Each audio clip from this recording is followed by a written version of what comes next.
Assalamualaikum warahmatullahi wabarakatuh. Saya Gigi Pratama dari Prodi Pendidikan Ekonomi kelas A. Di sini saya akan menjelaskan apa itu peranan pemasaran dan bentuk-bentuk kegiatannya. Peranan pemasaran serta bentuk-bentuk kegiatan. Pemasaran adalah pelaksanaan dari kegiatan dunia usaha yang mengarahkan arus barang dan jasa dari produsen ke konsumen atau pemakai. Jenis produk yang dipasarkan adalah yang pertama, produk yang dapat diraba atau yang biasa dikenal dengan barang. Yang kedua, jasa. Yang ketiga, produk lain yang tidak berwujud seperti ide atau kesehatan. Yang kedua, konsep pemasaran. Yang pertama adalah saluran perencanaan dan kegiatan perusahaan harus berorientasi pada konsumen atau pasar. Yang kedua, orientasi laba. Yang ketiga, koordinasi dan integrasi dari kegiatan pemasaran. Berikut adalah gambar dari suatu siklus kegiatan pemasaran. Marketing mix atau yang bisa dikenal dengan 4P strategi dalam aktivitas pemasaran. Yang pertama adalah pengembangan barang. Dalam menghadapi persaingan, perusahaan harus memperbaiki mutu, penyesuaian model yang lebih up to date sesuai perkembangan teknologi yang selera konsumen. Yang kedua adalah penentuan harga atau pricing. Penciptaan produk dengan harga yang murah atau efisien dan dibarengi produktivitas yang tinggi mengacu pada program cost of leader. Yang ketiga, pendistribusian barang atau place. Pendistribusian barang ke tempat harus dapat dilakukan dengan secara efisien, cepat, dan biaya relatif murah. Yang terakhir adalah promotion. Melakukan secara intensif pengenalan hasil produksi serta memberikan daya tarik dengan cara yang spesifik sehingga konsumen berminat untuk melakukan pembelian atau iklan di berbagai media ditambah dengan pemberian hadiah atau giveaway. Peranan pemasaran bagi masyarakat. Yang pertama, memberikan nilai kepuasan atau daya guna sama dengan utilitas yang lebih tinggi dari sejumlah pengorbanan uang yang dibayarkan untuk memperoleh barang yang diinginkan. Yang kedua, keputusan konsumen berbentuk yang pertama utilitas waktu atau membeli barang pada waktu yang tepat. Yang kedua, utilitas tempat, barang mudah diperoleh dan dekat. Yang ketiga, utilitas kepemilikan, barang diperoleh sesuai dengan selera. Yang terakhir adalah utilitas bentuk, atau barang yang sesuai dengan bentuk yang diinginkan. Bagi perekonomian adalah meningkatkan efisiensi penggunaan faktor produksi, meningkatkan penjualan barang dan jasa, meningkatkan aktivitas bisnis dan percepatan pertumbuhan. Yang terakhir, memacu perkembangan teknologi dan produk baru. Strategi pengembangan barang atau produk.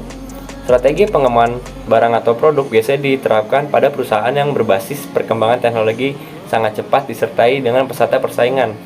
Contohnya TV, handphone, komputer, dan sebagainya. Serta perusahaan yang model atau desainnya terus berubah seperti tas, sepatu, garmen, mobil, dan sebagainya. Proses pengembangan produk dalam perusahaan besar merupakan tugas divisi R&D. Diperlukan biaya dan profesionalitas serta memiliki tingkat kerahasiaan yang tinggi. Setiap perusahaan tersebut dan prinsipnya telah memiliki SOP yang handal dan teruji dalam proses inovasi produk terbarunya. Faktor-faktor yang mempengaruhi kebijakan penetapan harga. Strategi penetapan harga. Faktor yang mempengaruhi kebijakan penetapan harga. Yang pertama, perolehan keuntungan yang telah ditetapkan perusahaan. Yang kedua, peningkatan konsumen penjualan dan tingkat ketercapaian. Yang ketiga, persaingan terhadap produk sejenis. Yang terakhir, value terhadap produk atau aktualitas diri, gengsi konsumen. Positioning perusahaan menjadi price leader, contohnya Sony, Nokia, dan sebagainya. Analisa markup pricing. Penetapan harga markup atau markup pricing merupakan metode dengan menambahkan markup standar pada biaya produksi. Perusahaan menghitung biaya per unit produk dengan menggunakan yang pertama, menghitung biaya variabel rata-rata per unit atau EFC. Yang kedua, menghitung biaya tetap rata-rata per unit atau AFC.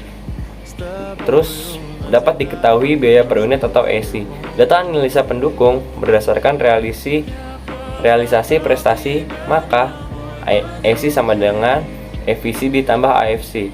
Contohnya, harga gula rupiah harga gula 2.000 per kilo, perusahaan menetapkan keuntungan 25%, maka harga jual gula per kilo menjadi sebesar rupiah. Sistem kompetitif.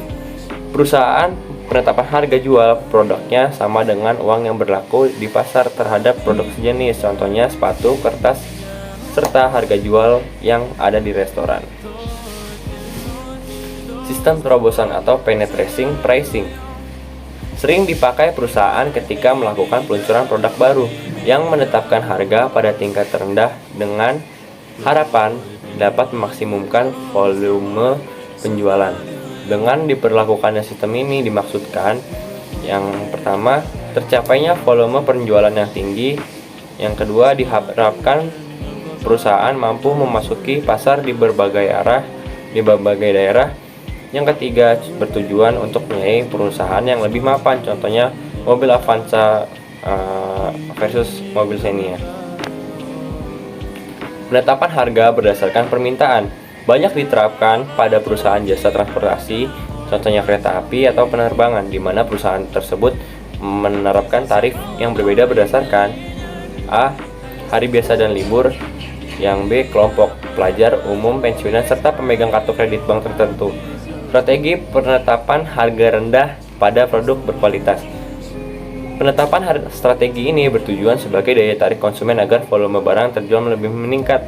Yang kedua, strategi kebijakan harga jangka pendek. Strategi tersebut diterapkan bersifat sementara untuk mempercepat pengembalian modal. Kegiatan mempromosikan barang meliputi 3 aspek. Yang pertama, memberi informasi mengenai suatu barang. Yang kedua, membujuk konsumen untuk membeli barang tersebut. Yang ketiga, memengaruhi konsumen untuk membeli barang tersebut. Kegiatan mempromosikan barang dapat dilakukan dengan menggunakan yang pertama, advertensi, atau dilakukan dengan menggunakan billboard atau advertensi yang ada seperti surat kabar, majalah, radio, televisi, atau media sosial. Yang kedua, mengirimkan brosur kepada konsumen melalui pos dengan cara memberikan secara langsung. Yang ketiga, penjualan langsung biasanya dilakukan oleh perusahaan yang memproduksi barang yang mahal dan barang dibuat berdasarkan selera konsumen. Yang keempat, publisitas dilakukan dengan menulis mengenai organisasi atau perusahaan yang menghasilkan barang atau menulis barang yang diproduksikan sehingga dapat membantu memperkenalkan barang yang dipromosikan. Itu saja yang bisa saya jelaskan. Semoga ini bermanfaat. Wassalamualaikum warahmatullahi wabarakatuh.